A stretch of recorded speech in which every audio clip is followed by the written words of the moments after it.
നമസ്കാരം. മലയാളി വാർത്ത ഇൻസൈഡിലേക്ക് സ്വാഗതം. ഒടുവിൽ പാകിസ്ഥാൻ തനികുടം കാട്ടി. ഇറാന്റെ പരമോന്നത നേതാവ് ആയത്തുള്ള ഖമനേയി കൊല്ലപ്പെട്ടതിന് തൊട്ടു പിന്നാലെ പാകിസ്ഥാനിലെ UN കോൺസുൽ ജനറൽ ഓഫീസിലേക്ക് ജനക്കൂട്ടം ഇരച്ചു കയറി.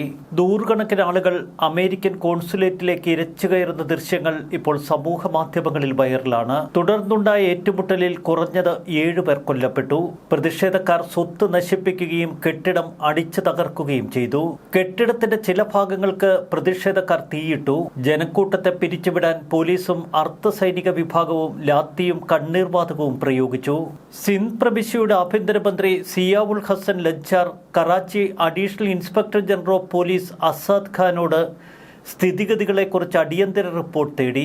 വലിയ ഗതാഗത തടസ്സമാണ് ഇപ്പോൾ നഗരത്തിൽ സൃഷ്ടിച്ചിരിക്കുന്നത്. ഇന്ന് രാവിലെ 11 മണിയോടെ പുറത്തിറങ്ങിയ ഒരു അപ്ഡേറ്റിൽ സുൽത്താൻബാദ് ട്രാഫിക് സെക്ഷനിൽ നിന്ന് മായ്കൊള്ളിച്ചിയിലേക്കുള്ള റോഡിന്റെ ഇരുവശവും പ്രതിഷേധം കാരണം വലിയ ഗതാഗത കുരുക്കിൽപ്പെട്ടു. അമേരിക്കയും ഇസ്രയേലും ചേർന്ന് നടത്തിയ സംയുക്ത ആക്രമണത്തിലാണ് ഇറാൻ പരമോന്നത നേതാവ് ആയത്തുള്ള അലി ഖമനേയി കൊല്ലപ്പെടുന്നത്. ഈ വലിയ കുറ്റകൃത്യത്തിന് ഒരിക്കലും ഉത്തരം ലഭിക്കാതെ പോകില്ല എന്നാണ് ഇറാൻ ഇപ്പോൾ പറഞ്ഞിരിക്കുന്നത്. ഇസ്രയേൽ അമേരിക്കൻ താവളങ്ങൾ ലക്ഷ്യമിട്ട് ഇതുവരെയുള്ളതിൽ വെച്ച് ഏറ്റവും മാരകമായ പ്രത്യാക്രമണം ഉണ്ടാകുമെന്നാണ് ഇറാന്റെ മുന്നറിയിപ്പ്. ഇതിന് തൊട്ടു പിന്നാലെ ഗൾഫ് മേഖല കേന്ദ്രീകരിച്ച് നിരന്തര ആക്രമണങ്ങളാണ് ഇറാൻ തൊടുക്കുന്നത്.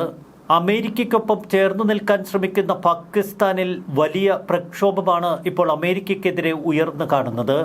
അമേരിക്കൻ കോൺസുലേറ്റ് തന്നെ അടിച്ചു തകർക്കുന്നു. കറാച്ചിയിലെ അമേരിക്കൻ എംബസി ആക്രമണത്തെ തുടർന്ന് തികഞ്ഞ ഭീതിയിലാണ് ഇപ്പോൾ പാകിസ്ഥാനിലുള്ള അമേരിക്കക്കാർ. ഇറാനെ പിന്തുണച്ച് പാകിസ്ഥാന്റെ വിവിധ മേഖലകളിൽ വലിയ പ്രതിഷേധവും നടക്കുന്നു. പ്രതിഷേധക്കാർ ഐക്യരാഷ്ട്ര സംഘടനയുടെ ഒരു പ്രാദേശിക ഓഫീസടക്കം നിരവധി കെട്ടിടങ്ങൾ അടിച്ചു തകർത്തു. സംയുക്ത സൈനിക മേധാവി അസിം മുനീർ ഉൾപ്പെടെ പാകിസ്ഥാന്റെ ഭരണ നേതൃത്വം അമേരിക്കയുമായി ഉറ്റ ചങ്ങാത്തത്തിലാണ് എന്നവർ പലപ്പോഴും അവകാശവാദം ഉന്നയിക്കാറുണ്ട്. എന്നാൽ ഇറാനു നേരെയുണ്ടായ ആക്രമണത്തിന് പിന്നാലെ തികഞ്ഞ മൗനമാണ് പാകിസ്ഥാൻ പുലർത്തുന്നത്. പാകിസ്ഥാന്റെ വടക്കൻ നഗരമായ സ്കാർഡുവിലെ ഷിയ ഭൂരിപക്ഷ പ്രദേശമായ ഗിൽബറ്റ് ബാൾട്ടിസ്ഥാൻ മേഖലയിൽ വലിയ പ്രതിഷേധമാണ് ഇപ്പോൾ നടക്കുന്നത്. വിനോദസഞ്ചാരികൾക്കേറെ പ്രിയപ്പെട്ട ഹിമാലയൻ കൊടുമുടികൾക്ക് പേരുകേട്ട ഒരു ഐക്യരാഷ്ട്രസഭ ഓഫീസ് കെട്ടിടത്തിന് പ്രതിഷേധക്കാർ തീയിട്ടു. ജിബിയിലെ UN ഓഫീസിന് മുന്നിൽ ധാരാളം പ്രതിഷേധക്കാർ തടിച്ചുകൂടി. പിന്നീട് അവർ കെട്ടിടത്തിന് തീയിട്ടു എന്നാണ് പുറത്തുവരുന്ന വിവരം. ഞായറാഴ്ച ഉച്ച കഴിഞ്ഞ് തലസ്ഥാനമായ ഇസ്ലാമാബാദിലെ US എംബസി സ്ഥിതി ചെയ്യുന്ന നയതന്ത്ര കേന്ദ്രത്തിന് സമീപം വലിയ പ്രകടനം നടന്നു. പാകിസ്ഥാന് പുറമെ ഇറാഖ്, മൊറോക്കോ എന്നീ രാജ്യങ്ങളിലാണ് ഇപ്പോൾ ഇറാൻ അനുകൂല പ്രതിഷേധ പ്രകടനങ്ങൾ കാണുന്നത്. ഇന്ത്യൻ ഭരണത്തിലുള്ള കാശ്മീരിലും ഷിയ വിഭാഗം ഇറാൻ അനുകൂല പ്രതിഷേധ പ്രകടനം നടത്തിയിരുന്നു. ഗൾഫ് മേഖല കേന്ദ്രീകരിച്ച് ശക്തമായ ആക്രമണങ്ങളാണ് ഇപ്പോൾ ഇറാൻ തുടരുന്നത്. ഇതിനെതിരെ പാകിസ്ഥാൻ പ്രതികരിക്കുന്നില്ല എന്നതേറെ ശ്രദ്ധേയം. ഏറ്റവും ഒടുവിൽ ഒമാൻ കേന്ദ്രീകരിച്ചും ഇറാൻ ആക്രമണങ്ങൾ നടത്തുന്നു. ജമ്മു കാശ്മീരിലെ വിവിധ ഭാഗങ്ങളിലാണ് പ്രതിഷേധ പ്രകടനങ്ങൾ കണ്ടത്. ശ്രീനഗർ, സോനാവാരി, ബന്ദിപ്പോറ എന്നിവിടങ്ങളിൽ പ്രതിഷേധ പ്രകടനങ്ങൾ റിപ്പോർട്ട് ചെയ്തു. പ്രതിഷേധക്കാർ ഖമനേയിയുടെ ചിത്രങ്ങളും ഇറാനെ പിന്തുണയ്ക്കുന്ന ബാനറുകളുമൊക്കെ ഉയർത്തുകയും പരമ്പരാഗത വിലാപഗാനങ്ങൾ ആലപിക്കുകയും ചെയ്തു. ഇറാനിൽ നിന്ന് ഞങ്ങൾക്ക് ആ വാർത്ത ലഭിച്ചു. വിപ്ലവകാരിയും പരമോന്നത നേതാവുമായ അലി ഖമനേയി ഇനിയില്ല. യുഎസും ഇസ്രയേലും ക്രൂരമായി അദ്ദേഹത്തെ കൊലപ്പെടുത്തി. ജമ്മു കാശ്മീരിലെ പ്രതിഷേധ പ്രകടനക്കാർ ഉച്ചത്തിൽ വിളിച്ച മുദ്രാവാക്യങ്ങളിലെ മുഖ്യവാക്യം ഖമനേയി കൊല്ലപ്പെട്ടു എന്ന റിപ്പോർട്ടുകളെ തുടർന്ന് പീപ്പിൾസ് ഡെമോക്രാറ്റിക് പാർട്ടി അധ്യക്ഷ മെഹബൂബ മുഫ്തി ഞായറാഴ്ച ഇസ്രയേലിനെയും യുഎസിനെയും ശക്തമായി വിമർശിച്ചു. ചരിത്രത്തിലെ ഏറ്റവും ദുരന്തപൂർണവും ലജ്ജാകരവുമായ നിമിഷമെന്നാണ് മെഹബൂബ മുഫ്തി ഒരു പ്രസ്താവനയിൽ പറഞ്ഞത്. പ്രിയപ്പെട്ട ഇറാനിയൻ നേതാവായ ആയത്തുള്ള ഖമനേയിയെ വധിച്ചുവെന്ന് ഇസ്രയേലും യുഎസും പൊങ്ങച്ചം പറയുന്നു എന്നാണ് മെഹബൂബ പറഞ്ഞത്.